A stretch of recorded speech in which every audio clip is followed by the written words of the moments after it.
Hi, I'm Eric Nolan Wethington, the editor of Modern Masters. We're here today to meet George Perez and take a tour of his studio, so let's go meet him.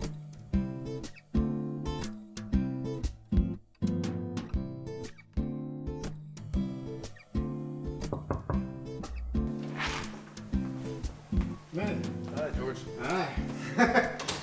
Well, you asked for this. Okay, let's go check it out. Sure.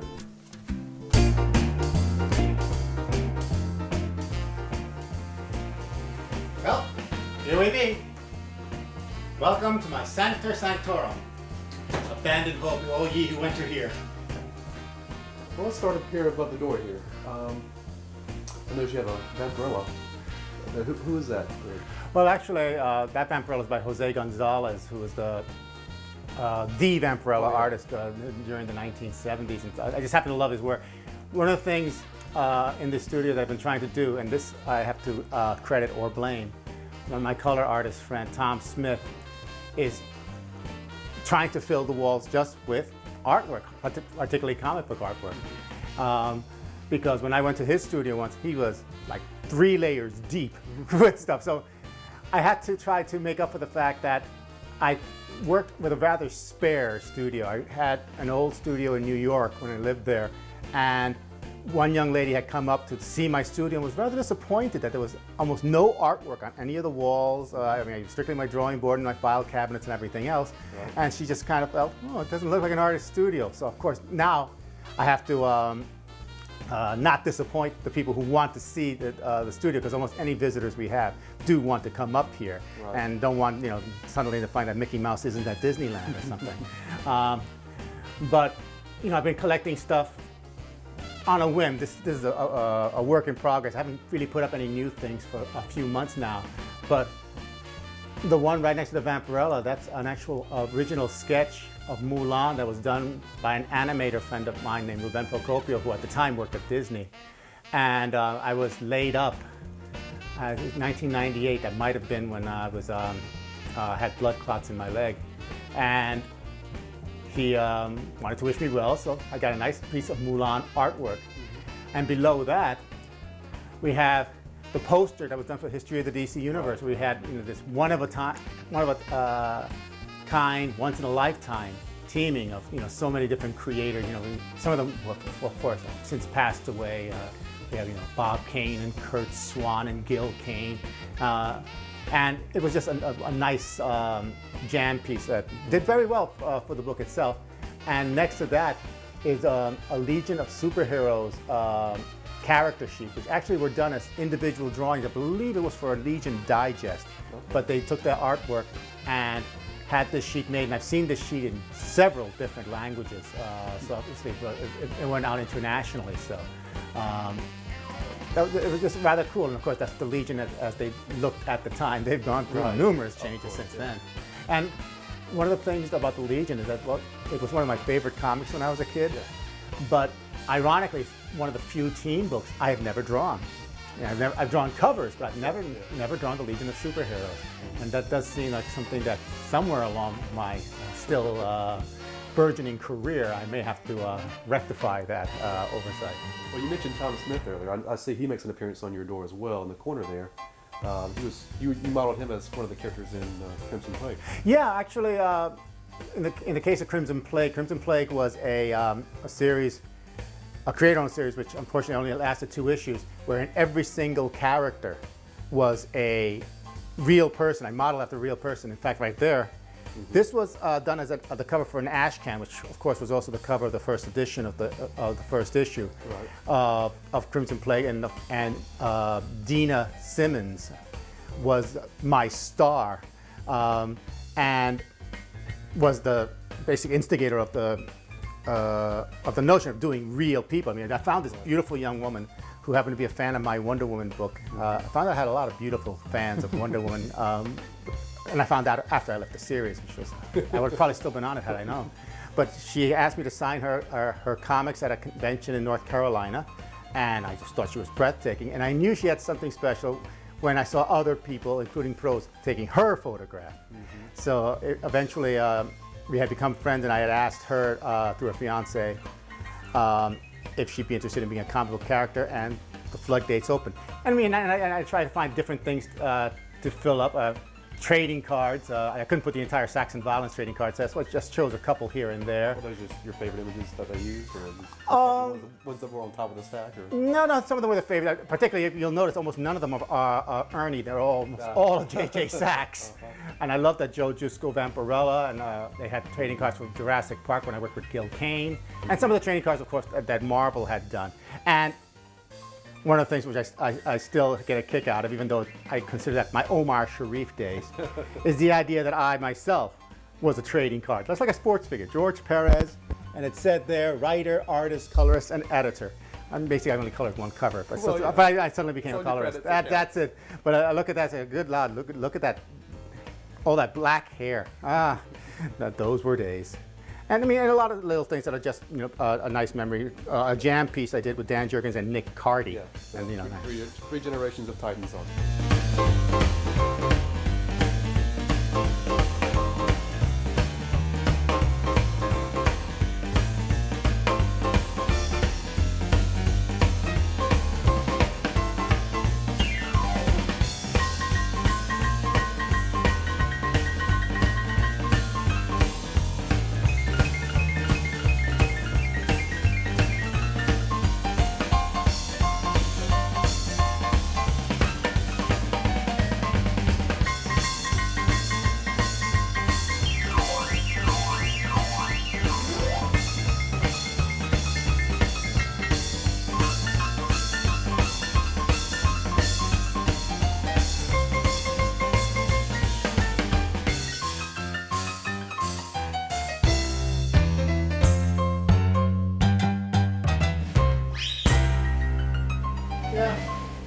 And pretty much this is the heart and soul of the Creator Center here.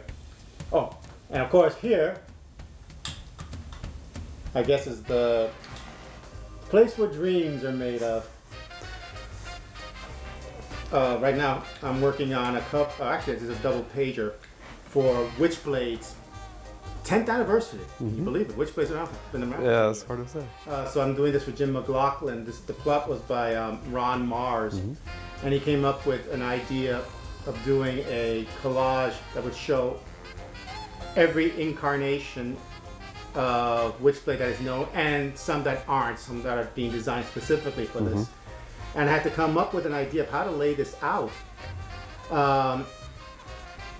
and do an opening sequence that Ron suggested, a closing design, and the main image, which are the multiple images of the Witchblade character. And of course, trying to fit everything in there with 31 characters is always the challenge. And a little tougher this way, of course, because unlike when I was doing the Avengers or doing the JLA, I'm not as familiar with the Witchblade character. So they had to send me tons and tons of reference, which Top Cow Productions was very kind to provide. And I have to make sure that I can do justice to what Ron Mars has done. And I think it's coming up pretty decent. It's going to take a few days. This is not going to be one of those overnight jobs. Right. But I'll be penciling and inking this. And by the time I get done, I'll have filled up every single one of these. What I do is I have a list of each of the characters, and as I draw them into a frame, I check the characters off. I do the same thing for any cover wherein I have a lot of characters to draw, just so I can make sure that I've gotten everyone. Sure.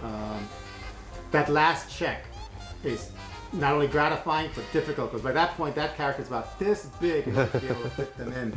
Well, I noticed that you're like on this one, you're able to close in, and then since it's a Japanese character, you just by the shoulder pad and the sword, that's all you need to identify the time and place of the character. Well, one of the great challenges, of course, you have 31 characters that are all supposed to be different women, so of course I'm trying to design different faces.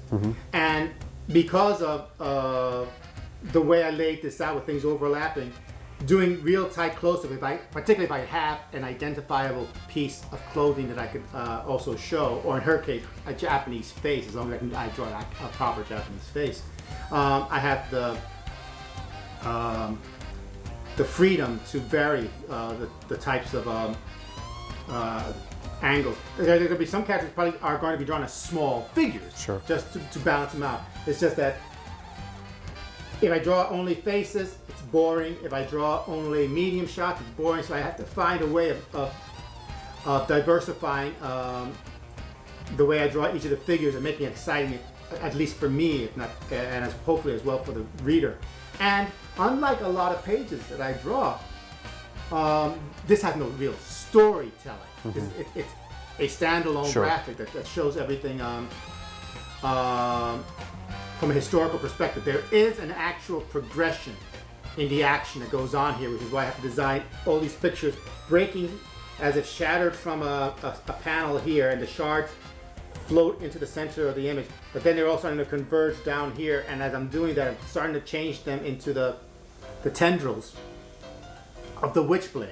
Okay. Which is how Ron described it, although even with his description, I don't think he knew how I was going to handle that. He also wrote in his plot something which, as any writer who's ever worked with me will tell you, is always a dare, saying, these are all the characters we have, you don't have to draw them all. Well, then I can't start playing favorites. There were 31 characters listed, there are room and spaces for 31 characters here.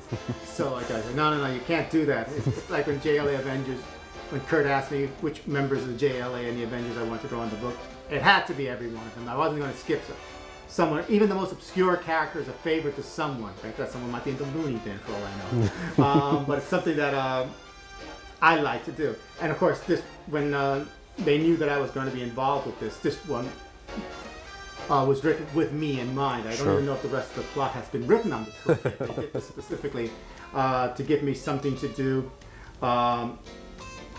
that was playing to my strengths. Right. Lord knows, I created this Frankenstein monster of a career that's called my strength. No one ever thinks, oh God, we got the perfect one for George. Have this character standing in the middle of a desert just talking to himself. That never comes to me. And of course, they knew if they did that, I'd draw every grain of sand just for that. Of course. Of course, the nice challenge in trying to do this is they're asking for 31 different characters. It means I have to come up with 31 different faces. And if I'm drawing Sarah here, her eyes should be a little more almond here to match what I'm drawing there.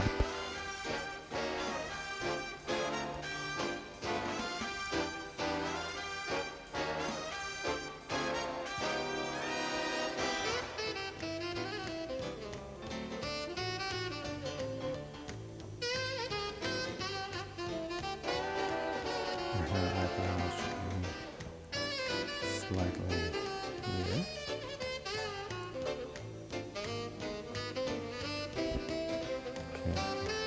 There's a better chance of being eyeballed that's the same character. Okay.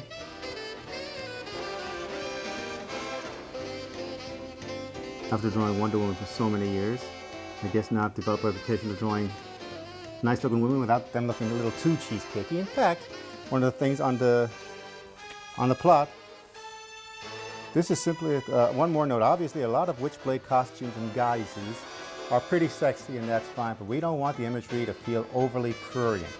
These are strong warrior women who happen to be sexy. These aren't posing supermodels. Which, of course, Jim McLaughlin sent him a note saying, George Perez drew Wonder Woman for a couple of years. I think he knows what he's doing. Thank you, Jim. Yeah, I'm sometimes a little protective about the fact that, well, I guess I like drawing sexy women, but they don't then have to be, looking like just a bunch of adult film stars who can kick butt. Not to say that it isn't a viable fantasy, and I do work with some beautiful women in the adult industry, but this isn't the place for it.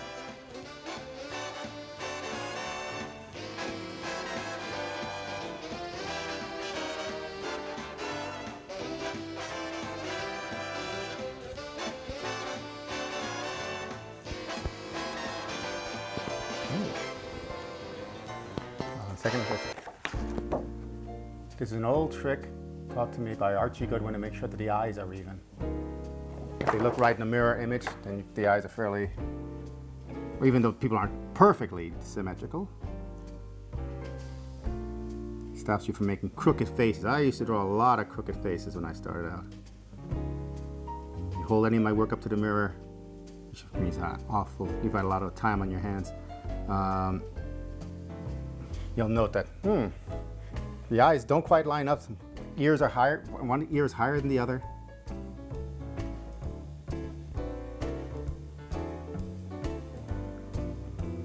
But at least I can look at my work that I did decades ago and at least say, well, thank God I'm not drawing like that now anyway.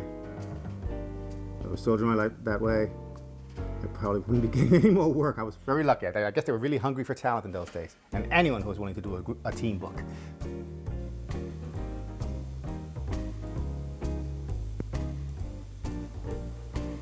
One thing that's also going to be interesting about this particular piece is how much hair I have to draw on everybody, and all the different hairstyles, including characters in medieval hairstyle, French a la Joan of Arc.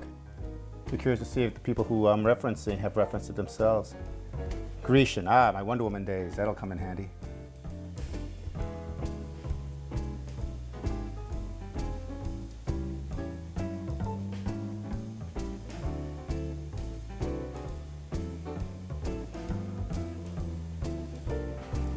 Now the one thing I do need reference for is the Witchblade.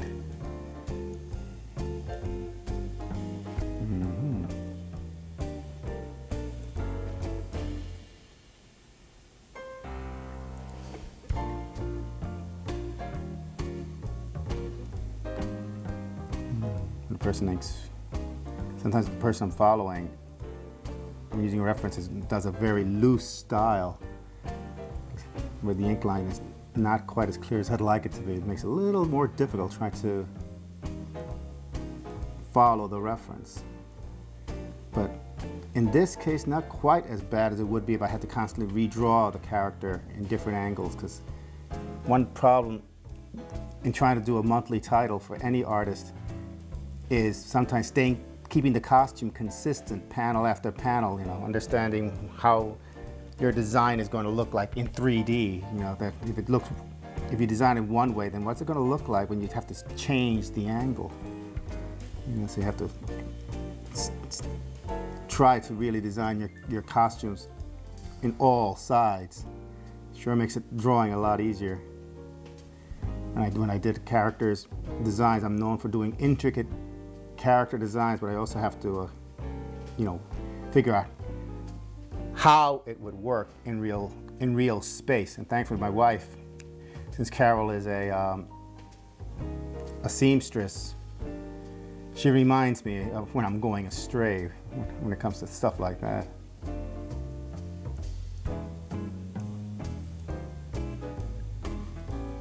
Ooh. Kind of admire the designer, who I believe was Mark Silvestri. I believe it's the one who designed this. It is a wonderful little design here.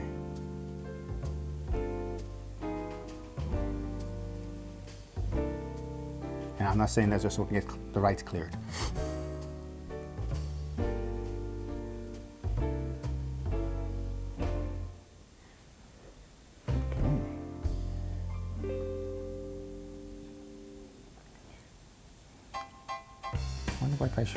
Why I volunteered to ink this too. This will kill me.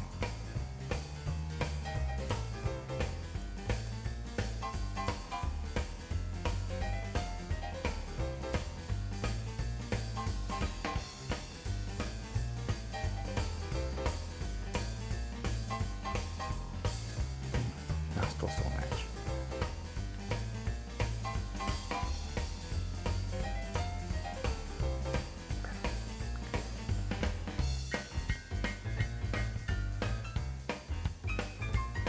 Some of the characters I've drawn, I even designed their ears so that it would be the correct way each time. When I'm working on a story with one character, I had deliberately designed him with small ears. And as I was inking it, I started correcting the other artists. Oh, his ears are too big. Because I find that if you put the extra amount of work in the detail like that, it makes you pay attention to the character. I've even designed characters deliberately who were left-handed, just so I would pay attention to their body language, because I have to draw them as acting the way a left-handed would do. You know, if they grab things, you know, they would show preference to their left hand, how they eat, in addition, of course, how they write. Don't have too many characters who do a lot of writing in comics, but when you do, it's good to pay attention. Or, probably more important, how they fire a weapon. It took a while for me to realize when I was watching the old TV series The Rifleman that Chuck Connors was left-handed. But it's that type of little detail that affects me and manifests in my work. Okay, that gives me at least the placement of it. Just to make it a little different, give her a jacket here, just for this one shot. All the other women are going to be in various forms of undress, so I guess we'll give her a little more clothing.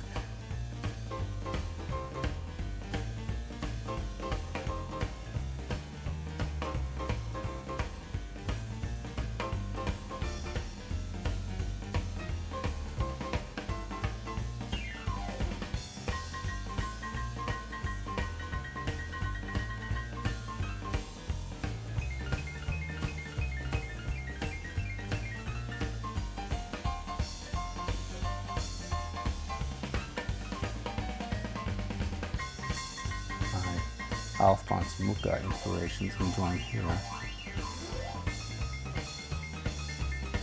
Everything has that Art Nouveau flow to it.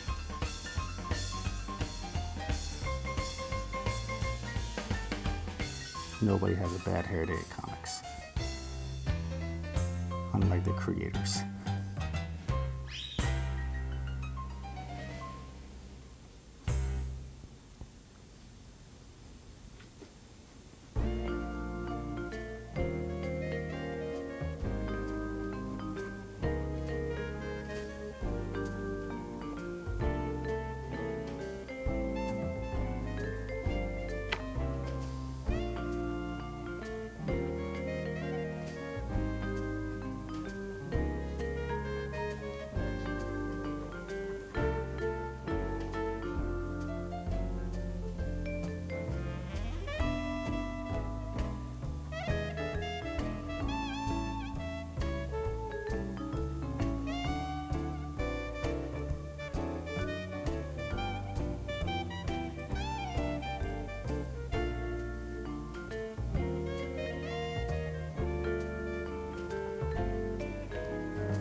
I don't know if her badge has ever been shown, so I'll fake it in for now.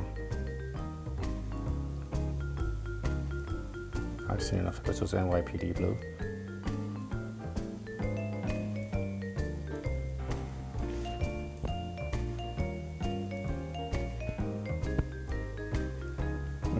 There's any buckles off center.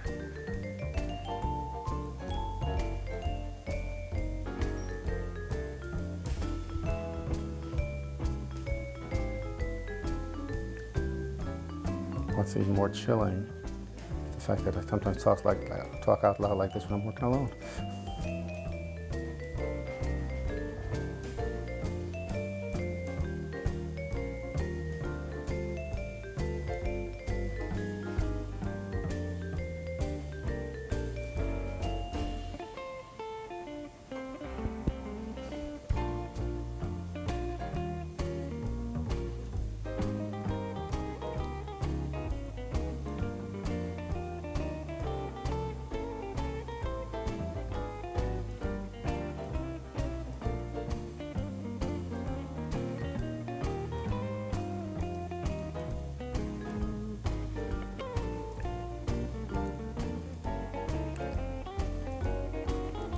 I remember when I was drawing at Marvel Comics during the beginning of my career, and one inker made a comment that he couldn't believe that, some people, when they draw the small figures, they just draw the basic outlines, that even on the small figures, I was drawing fingers.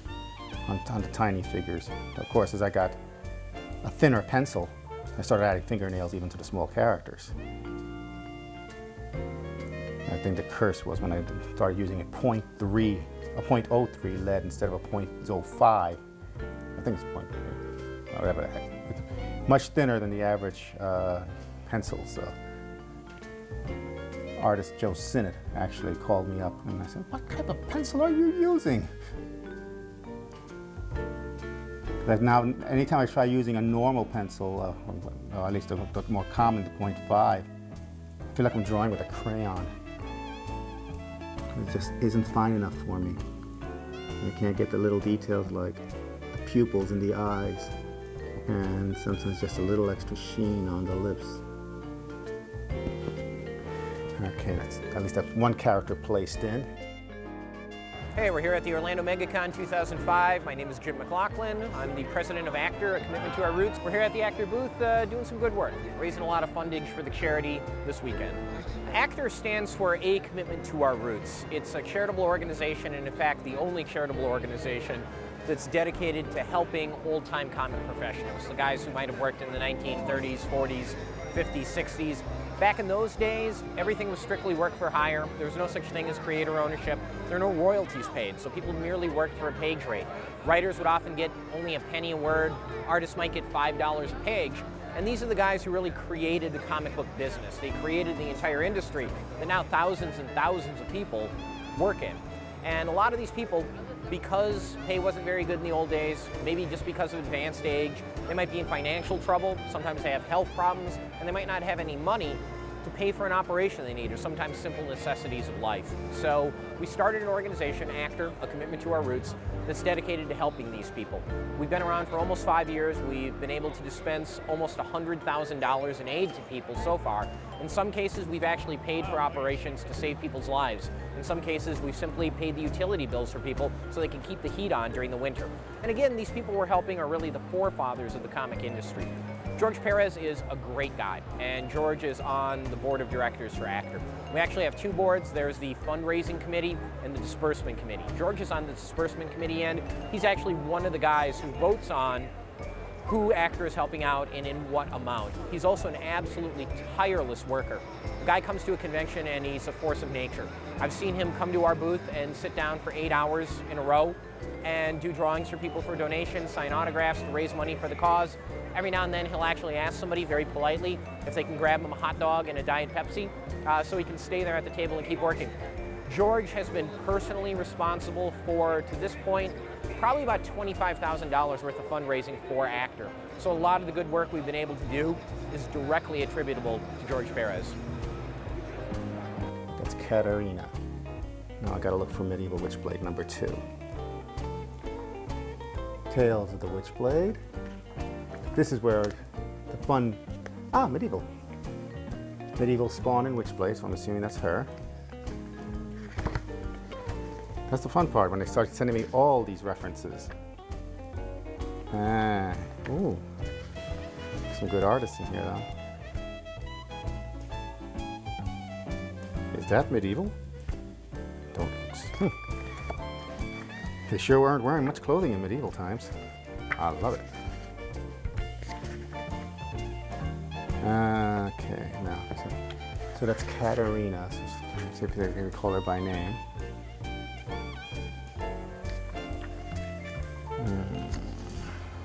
This is the boring stuff where you're just filming me looking. Nothing more boring than than watching a person reading. Maybe my Queen Eleanor I formed. No, that's not her.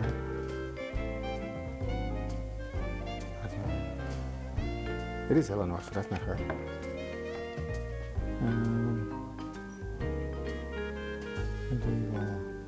Samantha. No, neither one of them is her. Do I have Eleanor in there? Strange, because she's the one they gave me.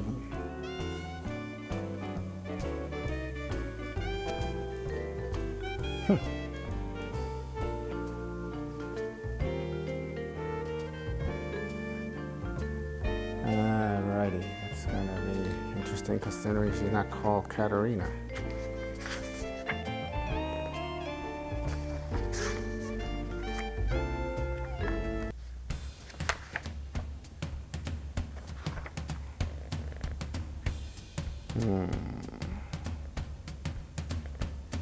Oh, there's Katerina. I guess that is her.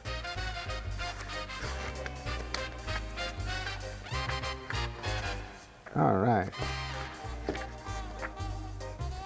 And let's see. There she is. Ah, alrighty. In her nice modest outfit. I love it. Okay, where can I put Katerina?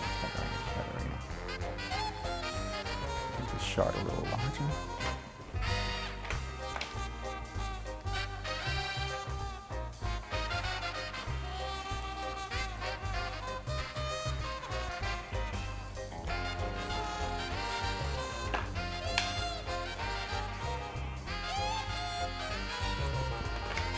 That's it.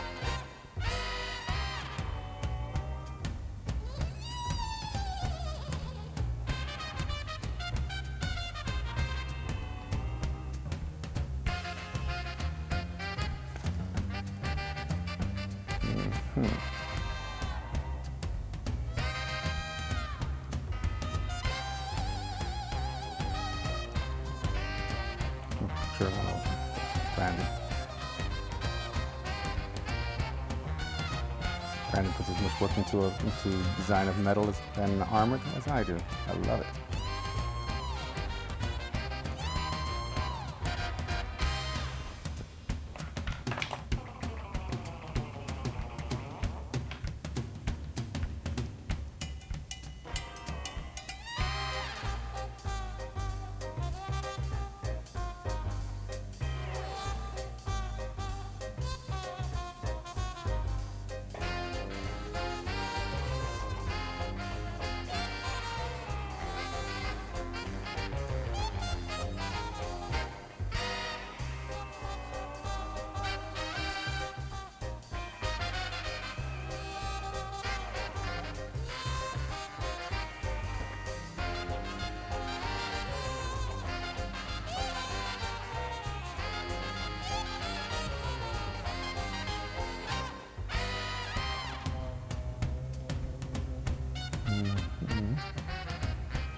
Obviously, the Witchblade seems to vary a little from wearer to wearer, or artist to artist, I guess.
And I'm drawing now just so I can get the shape of her head correctly, even the back of her hair, even though I'm going to be covering that up with a sword in front of her.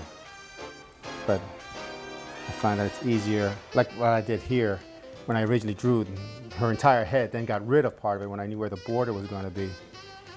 Just a lot easier drawing everything instead of drawing just segments where you don't have a point of reference then for the rest of the stuff.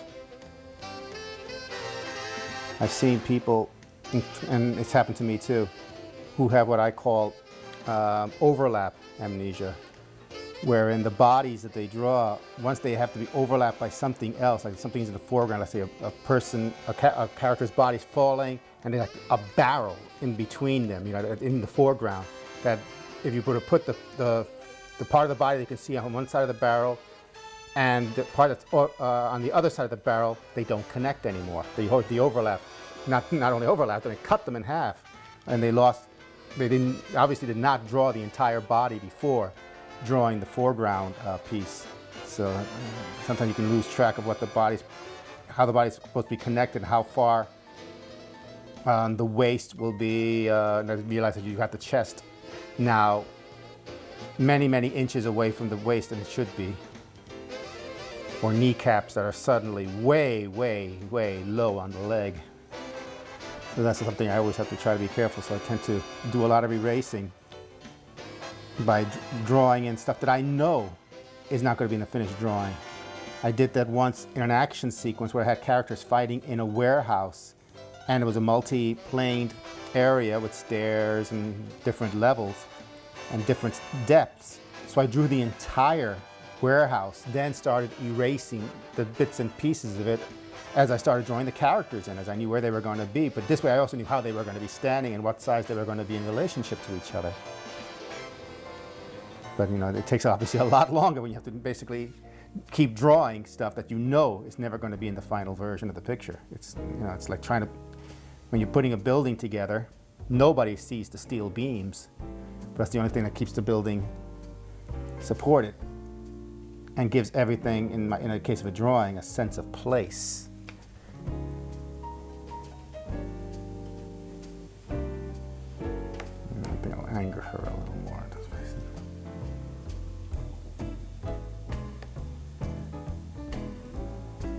A little more teeth, and suddenly the face is a little angrier.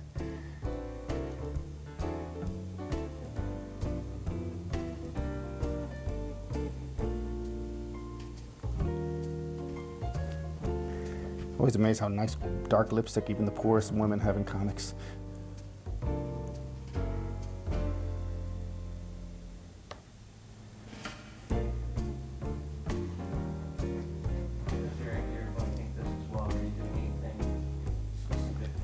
Well, it's a little looser, but even I will go back. Like right now, this is what I consider the construction part of the drawing, wherein I'm concentrating more on how the body is positioned and where they are going to be in the finished drawing. Then I will go back and start doing more finishing on the drawing. Like I just noticed that her collar is tilted too far this way. There should be more fabric here. And I will go back and then tighten up the drawing. One thing, even when I ink myself, sometimes even specifically when I ink myself, I tend to be even tighter in the way I draw, because I want to make my mistakes in pencil, which I can erase, as opposed to making my mistakes in pen, which I have to ink and over whiteout. And since I ink with a pen rather than with a brush, it's a lot harder to work with whiteout, because then you're gouging into the white paint. And the reason I work with a pen rather than a brush is not necessarily because of preference, because I'm so double jointed. I need to feel the resistance of my writing implement or drawing implement on the paper, which means I would press too hard on a brush because my fingers will bend back. Yes, I should be getting a handicap space, that's what.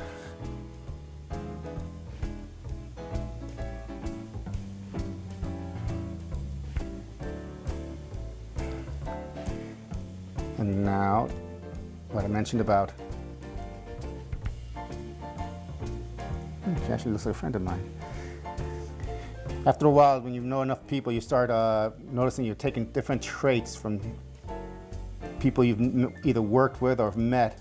I mean, there are bits of my wife and a lot of the women I draw, bits of other people. This reminds me of a friend of mine named Lisa. Just realized, my God, looks a little like Lisa. Even slightly bit because of her hair. And like when I'm working on this, I use the eraser. I don't use it quite as much as then when I'm going back to the finished drawing and start cleaning up the character lines, and also what I call the invisible lines, all the construction lines that are part of putting the drawing down. In fact, since I've been doing so much of my own inking on my work, one of the things that is tougher when I'm working with another inker now is having to go back and get rid of the construction lines, because having inked other people, sometimes you can't tell if a construction line is deliberate or not. And you know, the person may end up inking a line that was supposed to have been erased to begin with, and gives a slightly, not necessarily unclean, but a more cluttered look than you originally had planned. And with the amount of detail that I draw in, I can imagine that many an inker is intimidated or afraid to erase something. You say, what if that line really meant something to George? So they're caught between a rock and a hard place if I don't clean my artwork up before they get it. I'm working on a project with inker Michael Perkins, and I mean, after doing the JLA Avengers, which I inked myself, it takes a little practice to get back into the swing of penciling for another person who wasn't involved with the page from the very beginning, so he doesn't understand what your inner workings were when you were coming up with the plans. Like if I did a line for a specific reason, he wouldn't know the reason. All he'll see is the line, and if I haven't made it clear, then he's going to have to make his best guess. Which is also another reason why you have to have inkers who are also good artists in their own right.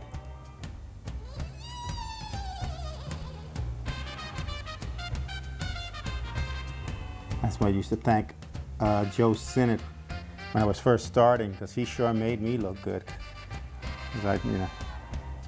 I thought I was doing really, really great work. I was 19, 20 years old. But then I recently got to see some pages that he had inked on me, either on eBay or somewhere on the internet. And it was the original, so it was obviously something I saw physically. And I could see where my pencil line was and where his ink line had changed it enough to correct everything. And I said, boy, he sure made me a lot better artist than I was, because he understood how to, Joe is a fantastic artist in his own right. So he made me look good because he could add to the drawing, and if I did something wrong, he knew how to correct it and add his own artistic flourish. And I'm working on a project now wherein it does come in handy that I am a penciler as well, because I can do corrections, and in addition to doing correction, add whatever artistic touches need to be done. Oh, I see how this works now.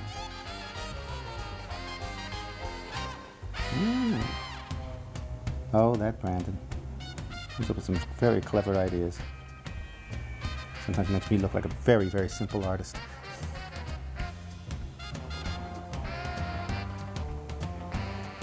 One time I was asked, am I flattered when I find out that artists are emulating my style? And when I know how much work I put into this type of stuff, say, hey, if they want to imitate my style, then they deserve credit just for sheer guts. I am not an easy person to emulate. Even I, at this day and age, I'm wondering, why am I emulating myself at this point? There's got to be an easier way. But even my wife, God love her, anytime she says, well, you can simplify this page, and she comes up with an idea that's simple, suddenly that gives me an idea how to make it even more complicated, thus defeating her entire desire to save my life. I did this on book Crisis on Infinite Earths, when Carol actually asked Marv Wolfman to think up of a cover design that would make it easy on George so he can relax a little, so he doesn't have to put so much work into it. So Marv came up with an idea of 2 exploding Earths showing, you know, like 2 or 3 heads of the, you know, lead characters looking at it from, you know, symbolically in superimposed in space, with the 2 Earths merging. And I couldn't make up my mind as to which 2 characters they were. So by the time I got done with it, there were 98 heads on it. So much for my poor dear wife's attempts to make my life easier. She was trying to save my life, and there I was, suicidal at every turn.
Mm-hmm.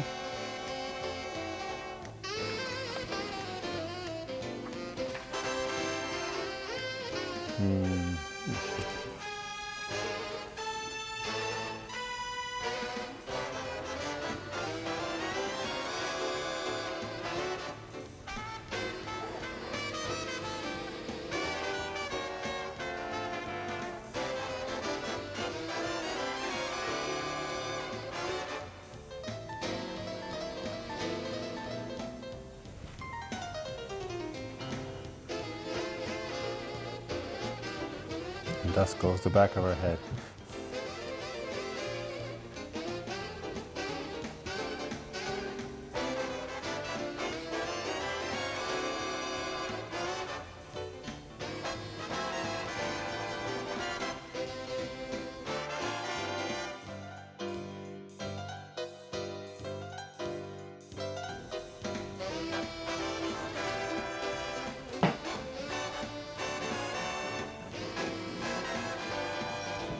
Okay, well, now I know where she is. Let me find the next character. Cut. From the 70s, I was his editor on Sons of the Tiger at Marvel. And we did 1 or 2 stories at Marvel, and then we worked together on Teen Titans for years, and then Crisis on Infinite Earths, and History of the DC Universe, and a number of other things as well. George is probably the best collaborator I've ever worked with because he's not the artist of a book. He's the co-creator of a book. And George gets involved with the story, he gets involved with the ideas, the characters, everything. He's wonderful to work with, and of course, he's a tremendous person. I mean, we're friends whether or not we're working together, and that's more important than anything else. You know, we did so much in a very short period of time that it's hard to differentiate working on Crisis, working on Titans. Titans is obviously the better experience because we worked together for 5 years on that. and Crisis was a one-year thing, and Crisis was a more complex type of story. But the characters that the two of us did for so long on Titans has obviously become popular because of the work we did together, to the point that the cartoon show is the #1 cartoon show on the Cartoon Network, and the toys are all over the place and everything. So the fact that we were able to generate such interesting things by working together and respecting each other, I think 25 years later, it's paying off now with the Teen Titans show and everything else that's followed. No, the one thing that's so good about working with George is that I know that anything I could come up with, he could draw. So unlike a lot of artists where you pull back, George can do anything I ask him, and he actually likes it when you challenge him, when you make him do something he's never done before. So it makes the two of us work a lot harder, because I know that I can get anything I can imagine. Whereas with a lot of artists, you pull back so much because they can't possibly think that way, and the stories don't resonate as strongly, and you can't. I know that there is nothing I could come up with that he can't do or make better, so it's perfect. Hi, I'm Mark Wade, and I'm here at MegaCon 2005, and George Perez is one of the guests here, and nobody could be happier than me to have George around. He's one of the preeminent storytellers in comics, and one of the first jobs I had in comics before even breaking in professionally was working on a book called The Art of George Perez for Fantagraphics, and it was then that I really got to look at George's work and realize what an influential storyteller he was, and what a tremendous artist shortchanges him, because an artist is a guy who will just take what the writer puts down and put his own visuals to it. But what George does is George will take a plot or a script, and instead of just being an art robot, putting down what he feels like putting, basically just following the script, he will contribute. He'll really put things in the plot that the writer hadn't thought of. He'll call the writer up and say, well, listen, here's an idea for a bit of business with this character or that character, and he just brings more to it. The one time I did work with George finally, after 20 years of knowing him, was a job at CrossGen where it was just a quick science fiction job, and in 20 pages he brought so much to it, and it was a truly collaborative experience. I guess that's Bonnie the Witch, and Bonnie, I'm sure here.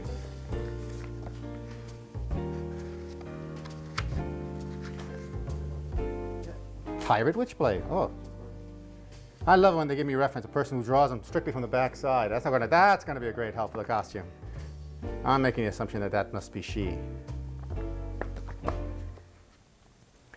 Because I understand they're concerned that when they send me references of characters and the reference only shows part of them, or like in this case, the back of a character, so, oh, that doesn't really provide me with the reference that I'm going to need. I'm very much into character sheets. In fact, I think that's what the industry needs more of, character sheets, like they did with the DC, for the Marvel handbook, where they showed front, back, and side views, turnarounds of all the characters. Oh my gosh, that is a very brief costume. Now I understand Ron's talking. Ron Marr's concerned a little better now. Okay, I think the pirate's going to go here. Make her slightly smaller.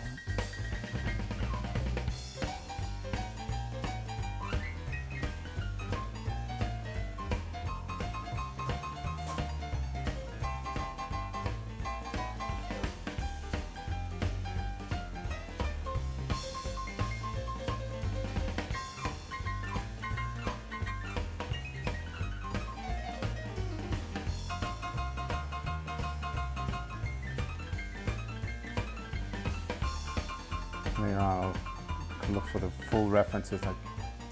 Funny feeling that the references that provide me don't really give me an idea of what a pistol would have looked like in those times, so I'll have to go through my reference files to make her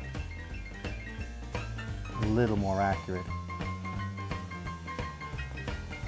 But first, let's just make sure I can get her in here.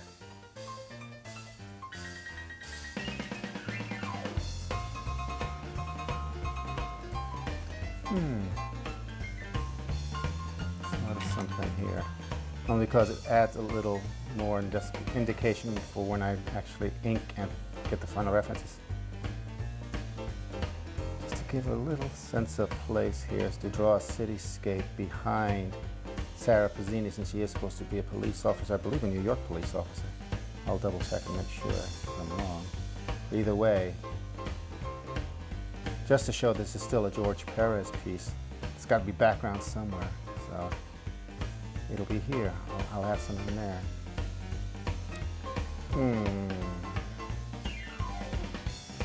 Thinking about this now even further, this may have to go to a redraw. Either that or I'm going to extend the artwork slightly on all edges there, just to get her off the middle.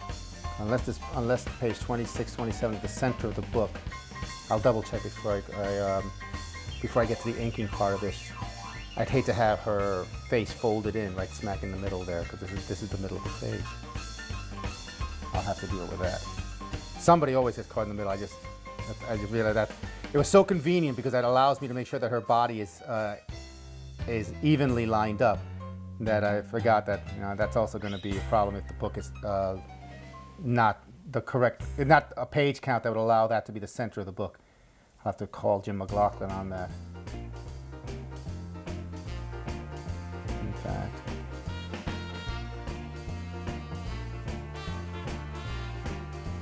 Hello Jim, this is George Perez. I'm working on that the double pager for the Witchblade 10th anniversary, and I just need to get a follow-up from you to find out if this double pager happens to be in the middle of the book. Because if it isn't, then I have to do a little redesigning, because I'm having a character's face in the middle of that the double pager, and I obviously hate to see the character have a seam right smack in the middle. So just let me know as soon as you can, and I'll do adjustments. I can just extend the page slightly to one side just so it won't be centered. Okay? Thanks a lot. I appreciate it. Bye-bye. And we shall see. Because if that's the case, what I'll end up doing is this panel will end up being closer to the trim line, and I can just extend artwork this way. Thus, her face would now be clear of being creased right smack in the middle. But that's something I can handle easily, since I had absolutely no important artwork on this side. It just changes the balance. It'll just change the balance here. Because the other option, of course, is redrawing it. And as any artist will tell you, that's the lazy man thing. No. And I may still do that. I'll have to talk to Jim. What I may do is just make a Xerox of this shard, move it slightly, and then light box it in, and then just extend edges on this one. But I can work on that later. Right now, that's the more important thing, is to get these characters composed into the piece. Because one of the things when I draw covers or even interior pages, is my pages tend to be organic. That's not an unusual thing to happen, wherein I change my mind while composing a page and realize that little things like moving a character around totally, and if the character's been fully drawn, I will make a photocopy and then light box it so I don't lose the basic drawing that I had just spent all that time working on. And there was a cover I had done recently where everything was fine. I liked the composition, but then I realized after I had penciled and inked the weapon that the man was carrying, and I had it in such a way, it's too small. I mean, his hands are way too large for the weapon. So I actually went to the Xerox machine, Xeroxed it a few percent up, and then what I actually did was scan that into the computer so I can erase all the stray pencil line, which I inadvertently just copied with the photocopy machine, since the rest of the artwork had not been inked yet, so the pencil work was still there. Cleaned that up, printed that, and then pasted it onto the artwork, and finished inking the rest of the piece around it. So there's this painted gun with a strap and everything that was pasted over the smaller drawing of the gun. And if that isn't anal, I don't know what is. It's just one of those things that just happen. And again, one of those things you don't notice when you're looking at a page for so long until it's gotten, beyond the point where you could have fixed it correctly. I mean, and that happens a lot. which is why I like being organic and free-flowing when I'm asked to design something. I tend not to do cover designs sketches for my covers. When I do, it's a rarity, and it's always with the caveat that don't be surprised if it looks totally different by the time I get through with it, because I find myself changing my mind as I go along. So most of the time if they ask for a cover sketch, I say I really prefer not to, and if you really want a cover sketch, you may have to get somebody else to draw it, because to draw the cover, because I find I don't work that way. There are times when I come up with a cover sketch that works perfectly the first time. I did a Fantastic Four cover for Visionaries. Here I am looking at to make sure the eyes are aligned, and this time not quite. And it was one of those rare occasions where, oh, the sketch and the idea came up flowing in one fell swoop. I did absolutely no corrections on it, and the finished version is very, very close to the final version. So sometimes the inspiration hits me, but I find that the design of a page, the design of a cover, that's where the real thinking is. And the actual penciling and especially the inking is a matter of craft, with talent involved, but not as much thinking involved. And that's probably why I've enjoyed working with other artists whom I can ink, because then they've done all the thinking and I can just relax and just, practice my art without having to practice being a storyteller. I guess that's probably the best way to describe the difference in the discipline of penciling a page, is that we're telling a story. The inker, in his own way, clarifies the story by making sure, like, to use cinematic terms, that the lighting is right, that which has to be emphasized is emphasized with the correct placement of blacks for the weight of the lines. Similar to a cinematographer, making everything clear. But I'm there to choreograph. In some cases, I'm there to direct, depending on how much freedom the writer has given me. And there to emphasize what needs to be played up in the case of the story. Of course, in the case of a page like this, since it is a montage with no real storytelling involved in it, my chief purpose is to make it interesting and design it to carry off what the writer Ron Mars, in this case, had intended. And I know that we're basically showing a lot of versions of this one character, and the great thing, of course, is that she is now garbed in clothing that represent various periods of history. And it's fun after I get through this part of the drawing, like I did with the background on Sarah Cuisine, the lead character there, she's contemporary, is then I'll be going back and trying to find maybe some subtle reference in the background that I can put next to this the character. Like in this case, she's a pirate, so I'll probably try to find something like a pirate ship, or that I'll probably put in silhouette, otherwise it's going to be way too busy in that small area. But that'll be the fun part, because when people look at my studio, they'll see that there are references for everything. And I am incredibly grateful for the dawn and the proliferation of the internet, because it never fails that as much reference as I have on anything, when I get a plot, it'll be something I don't have a reference for. I may have tons and tons of reference on how to draw a particular city street, but it won't have the building I need. That one building that he decides he wants to put in there, and that's the one area of New York I don't have a photo of. And especially if I don't have a photo of it in an angle that I need to draw. I said, oh, I don't know, have a faintest idea what that building looks like from the left side, And thus, I go hunting. Sometimes I can spend an hour or more just looking for reference that I'm going to be using for one panel and nowhere else.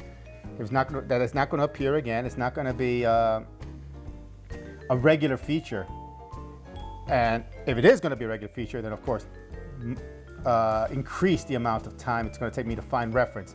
It may mean actually leaving the studio and going to an art store or a bookstore or any other place where I can find that particular reference if I can't find it on the internet.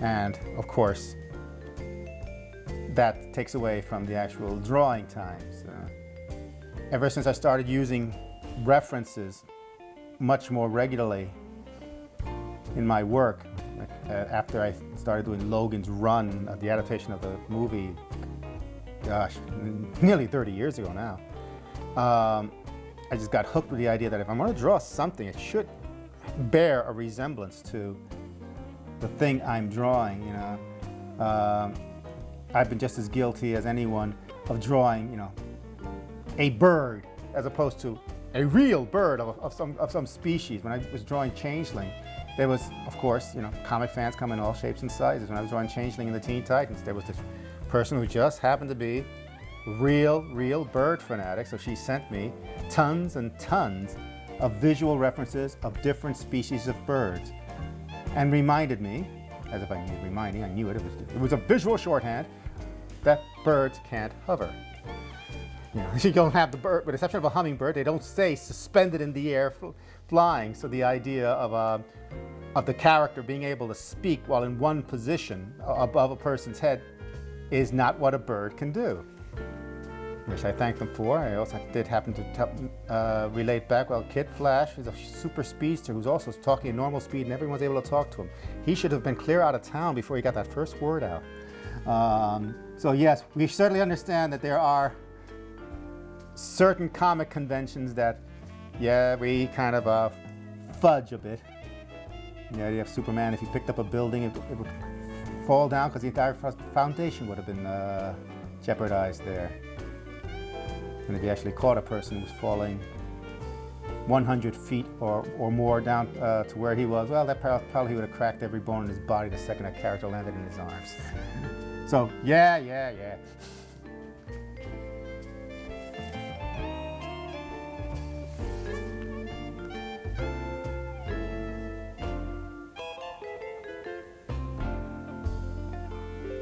The thing is, despite that sometimes love-hate relationship you can have with any fans, I've got a great admiration and any people who can be that fanatic about anything and so dedicated, and of course grateful. They basically made my career, and I'd be drawing. The only camera to be pointing at me would be my own, and having no ego satisfaction of being able to have other people see my work. That's what I draw for. And I was a comic fan. That's how I got into comics. And you got to appreciate the people who still love this industry to stay with it for so long. And like anything, you know, there are people who are hypercritical. There are people who know how to give criticism politely, and some of those who kind of get a little carried away. And I know I probably was as guilty of that at some points when I was a fan too. But better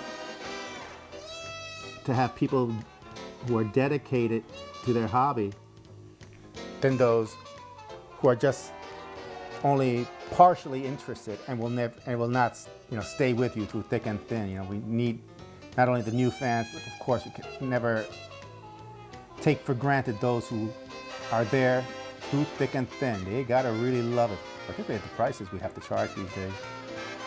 I mean, I've been in the business 30.5 years, and to still be doing this, to still have a following, and to still have, in my case, a genuine love for what I do, something I can be very grateful for. I mean, you know, crazy fans, God love them, you know, they put me on a pedestal that feels a little rocky to me, and this because I know that I can't be complacent on it. But you know, Carlo, it's made me what I am today. But I have to blame somebody.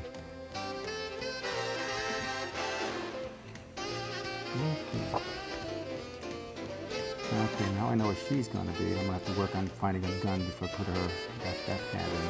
Okay.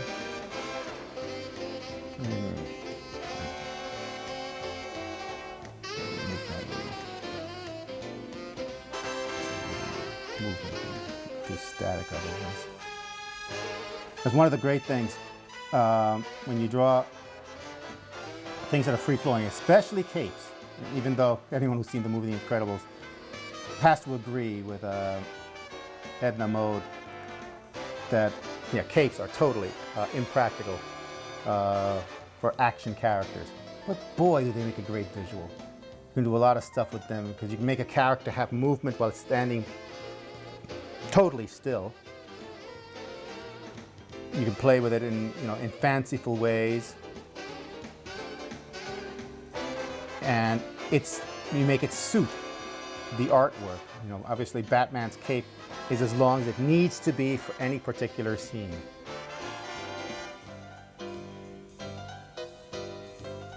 And same way also about long hair. I like drawing characters with long hair because then there's a lot of great movement in it.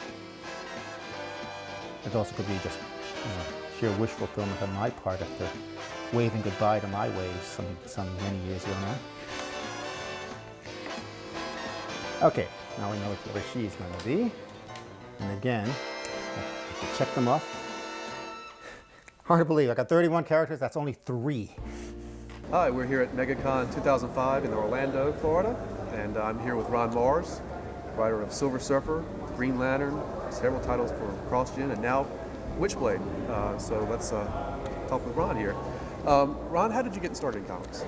I actually got kind of dragged kicking and screaming into it by Jim Starlin, who I'd been friends with for a number of years already, racquetball partner and just generally a buddy. And I copy-edited one of Jim's first novels for him, and he liked what I did well enough that he suggested that I might think about writing comics as a career because I was a journalist at that point.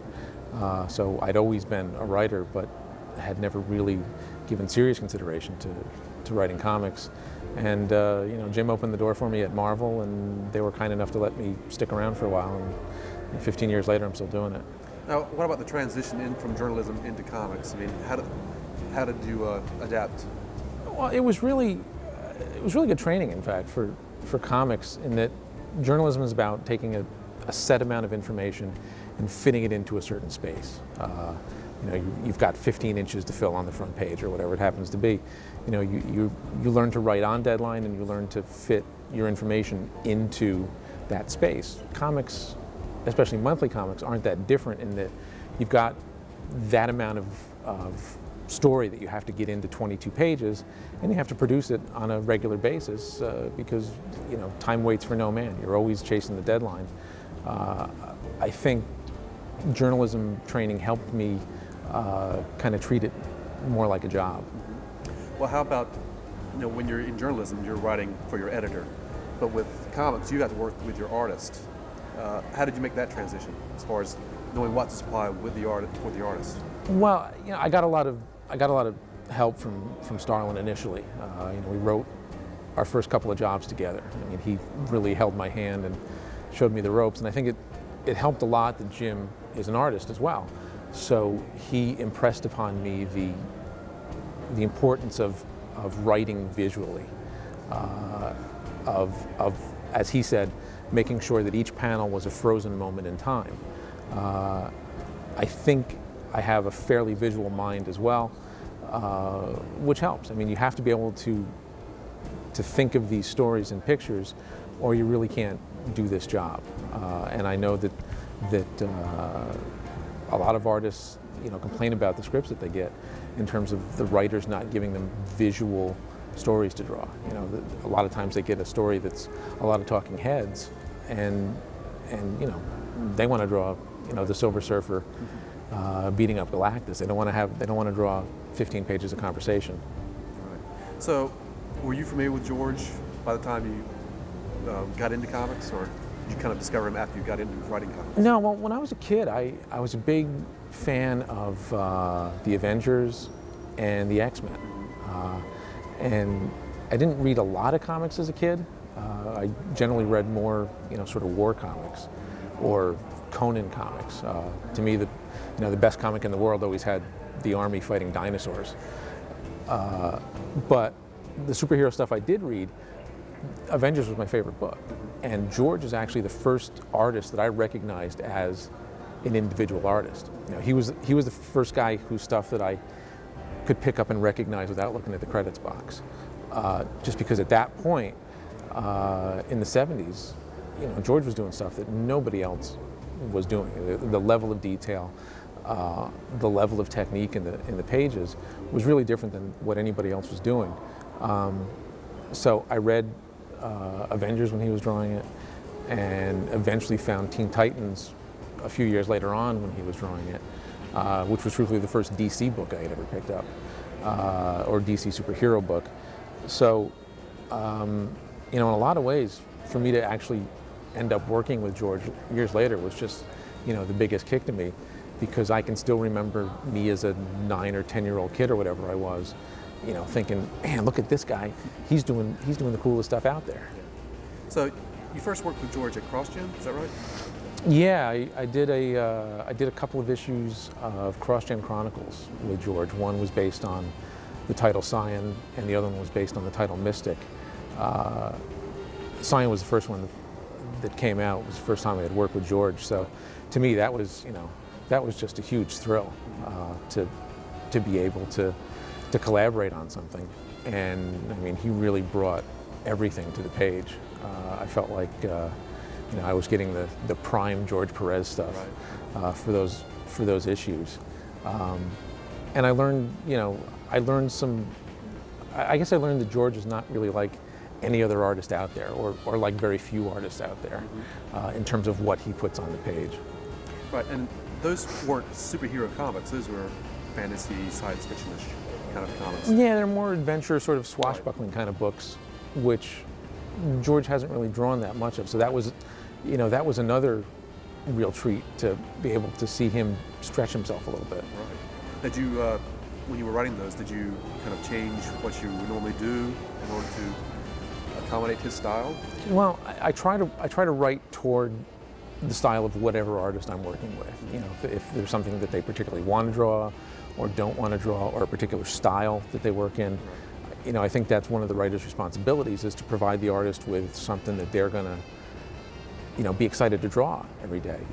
They've got to live with this thing for a month or a month and a half for an issue, while I'm done with it in 4 or 5 days. Right. So, so part of the job here is to give the artist something that he really wants to sink his teeth into. So for George, I sat down and I went through some of my favorite George stuff, the Avengers stuff, Titans. I think the Hulk, Future Imperfect in particular, was just a really, really gorgeous job. So I sat down and looked at all that stuff and said, what can I pull out of this to really give George something that's going to curl his toes. So I thought, well, obviously George has a denser panel count, and there's more going on one of George's pages than just about anybody else. So I thought, well, I'll write a much more dense story. I'll write a lot more panels on a page than I normally would. So that's the way I wrote the script. And then when the art started coming back in, it was denser than I had written anyway. If I had written a 6-panel page, it would come back with 9 panels. Sure. If I had written a 12-panel page, it would come back with 18. And I guess that's sort of the nature of George is, he takes what you give him and he turns the volume up a little bit more. Right. Okay, so now we're on to Witchblade, and you're writing the story for the 10th anniversary of the character. And you've got George doing a few pages of the book. So how did you, what's the basic story behind this 10th anniversary? Well, the story's going to involve sort of going back through the eras of Witchblade bearers, and it's a generational sort of thing. Someone in each generation bears this weapon. So my idea for the 10th anniversary was to, recount some of those, and some have already been seen, some haven't, but just, have a real generational sort of saga where we get a glimpse of each each of the bearers, and then towards the end of the issue, we get a glimpse of all of the bearers together, and you know, it was pretty damn obvious who was going to get those pages. So I emailed George and said, look, here's the gist of it. At the end, we've got this big montage, you know, sort of everything, including the kitchen sink, sort of image. Does that, you know, bear any interest for you?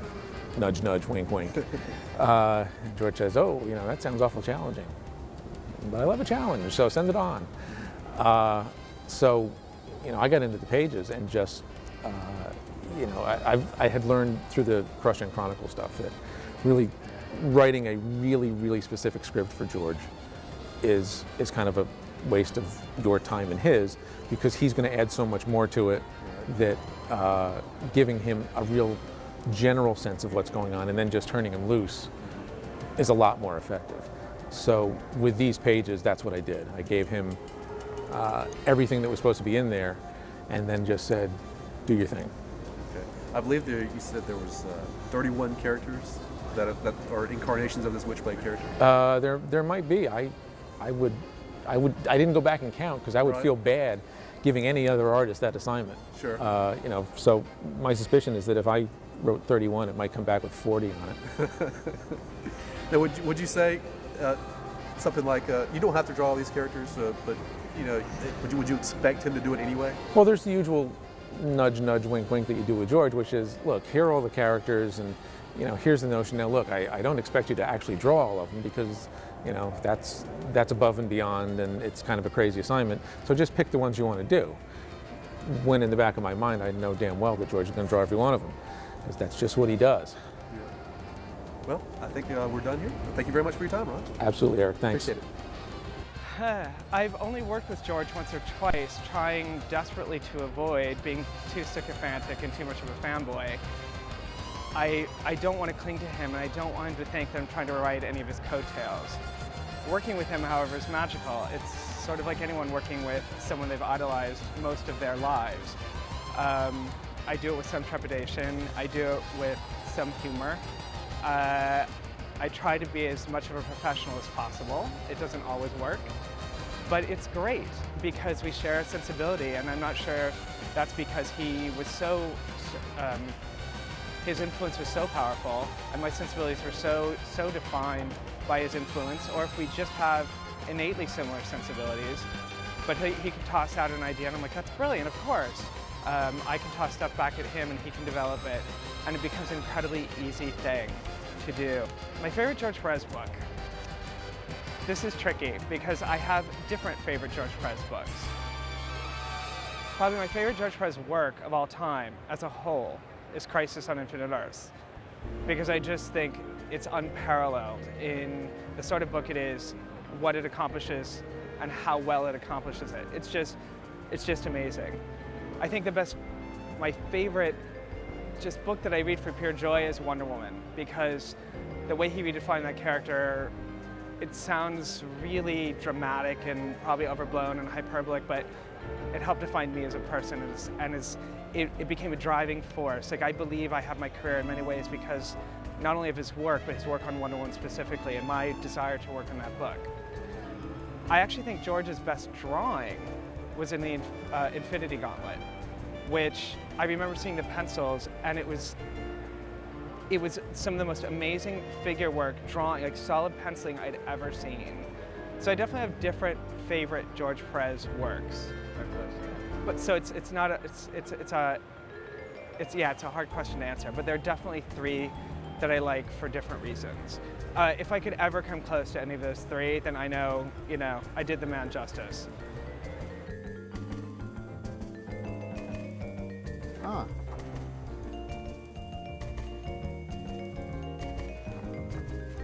'16th century, 15th, that's about right. Ooh, that's a good one. Okay. And of course, one of the things I mentioned having to do with her, since the character is a pirate, I really wanted to get the gun. So now, got my reference. Isn't it amazing some people I'm working is that I actually have to sometimes take my glasses off to work with all the detail that I actually have to remove my glasses while I'm working. Okay. See, this is to me, I really do enjoy having to look for reference. I'm hoping this one's right, because I know that the references I was provided, the gun was pretty much faked, and I just wanted to give it a little more, fancy word, verisimilitude.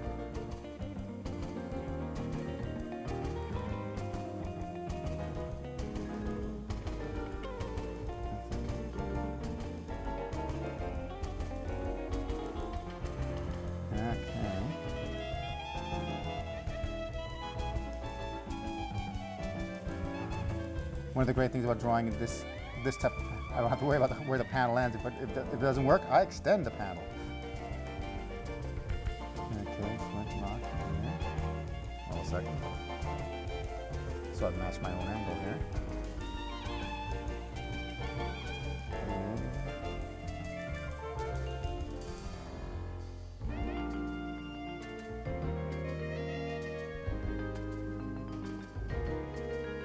It's great.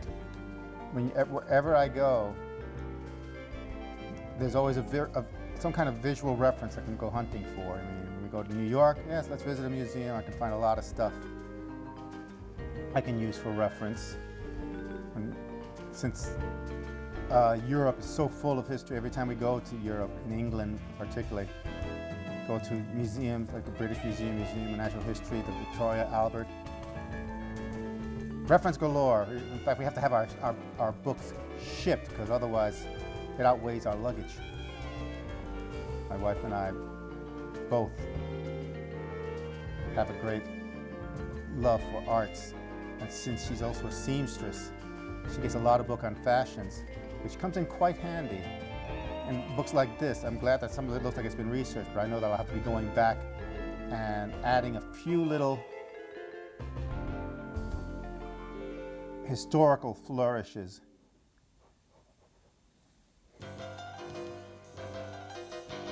In order to make it look slightly more historically accurate.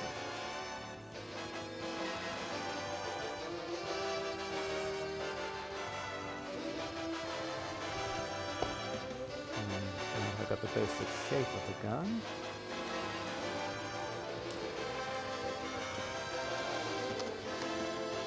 So when I ink it, I will have my references ready.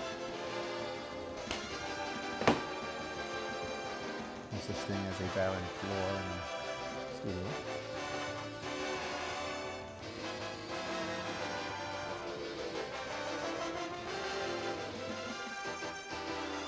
One thing is regrettable, I didn't have a front view of that match lock, so that's when you have to kind of fake it a bit and count on your years having drawn people holding guns.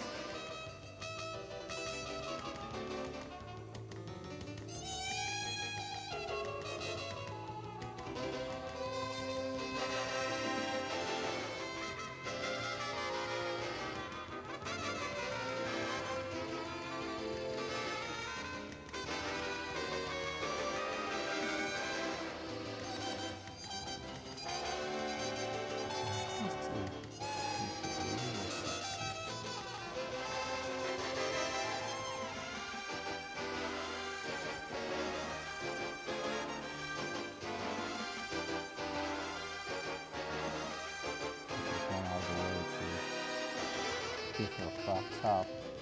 That's all good pirates wore those days, it seems.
big hoops.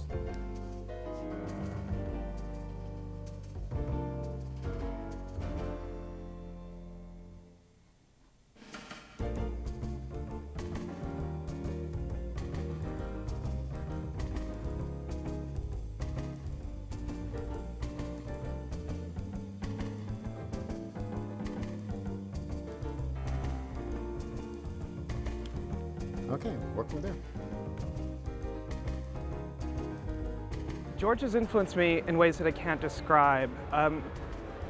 For whatever reason, from the first time I saw his work, which was New Teen Titans number 12, Clash of the Titans, I felt this bizarre kinship with the work. I responded to the storytelling, I responded to the drawing in a way like I responded to no other artist in comics.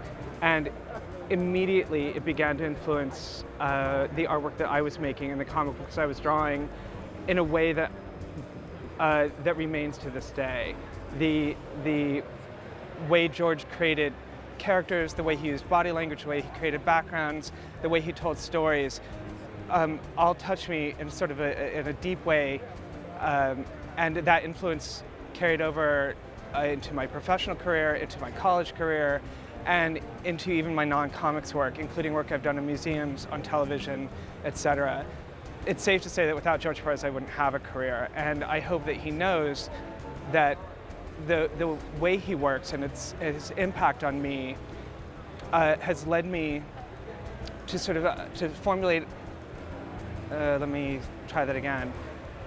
His way of working has influenced me in such a way that I choose to see it as an entire sort of style or genre of art, and I just see myself as sort of carrying on a tradition, more than trying to cash in on an art style that's not mine, more than just trying to be a simple copycat. What I hope to do is say that this is a man whose work sort of changed the industry and certainly changed my life, and that what I want to do is just perpetuate a way of working and a style, and hope that other people can be impacted in the same way that I was.